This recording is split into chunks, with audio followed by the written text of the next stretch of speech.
No, I know. This is just going to make it worse.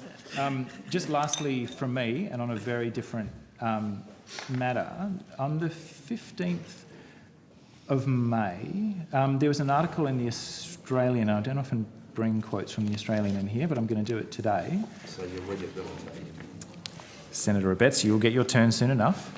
But it was an article on quite a serious matter, and it exposed SBS's collaboration with a Turkish community group that I would put to you racially denigrates Armenian Australians. And it was quite an important piece of work, in my opinion.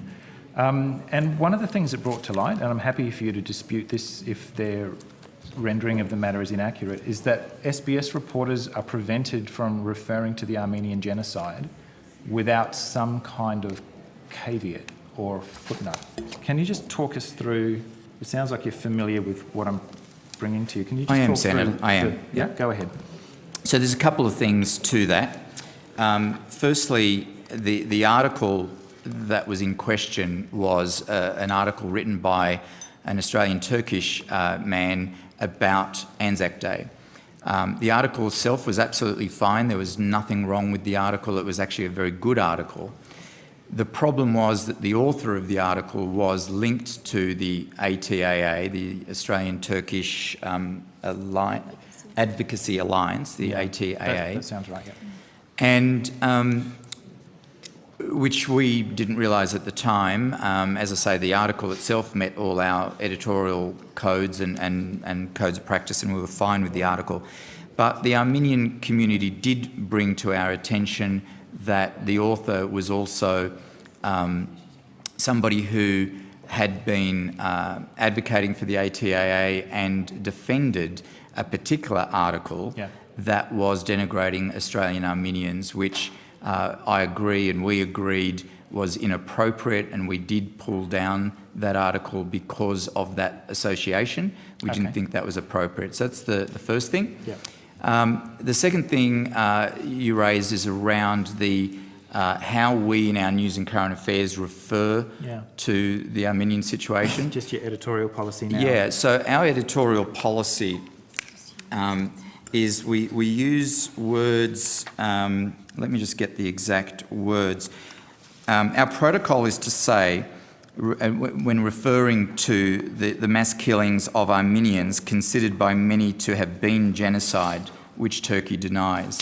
This is really important because, firstly, the Australian government doesn't call it a genocide. The United Nations doesn't call it a genocide, but obviously many historians dispute whether it was a genocide or not. So we at SBS do refer to it as the mass killings of Armenians considered by many to be genocide. And I think that way we make sure that our viewers understand that this is a matter of contention that historians world over dispute. Do they? And absolutely. Because, I mean, Iran and Syria deny the Holocaust, but you don't, of the Second World I War. don't think there's a lot of debate on that one. There is, unfortunately. Well, I find it horrific, but there is. Sadly. You may have just made Mr. Ebeid's point. No, I mean, the Nanking massacre is denied by Japan, but we don't call it the so-called Nanking massacre. Yeah. And yet we're quite heavily guarded, or SBS appears to be guarded in the way that it refers to the Armenian genocide, which is really upsetting for Armenians. Sure. As you can imagine. I think, you know, as long as the Australian government doesn't call it a genocide, I think it's very difficult for us to do that. We would probably change our protocol if the Australian government had a different perspective on it. And as I say, there is a lot of debate on this one. I appreciate this is a very sensitive issue, and we do try and balance the conflicting community pressures on this. It is a very, very tricky one. I acknowledge that. Okay. But that editorial response or that editorial policy was not set according to pressure from the ATAA? Oh, no. Flat out. No, we've had that for a long time. Not the case? Yeah, we've had that for a long time.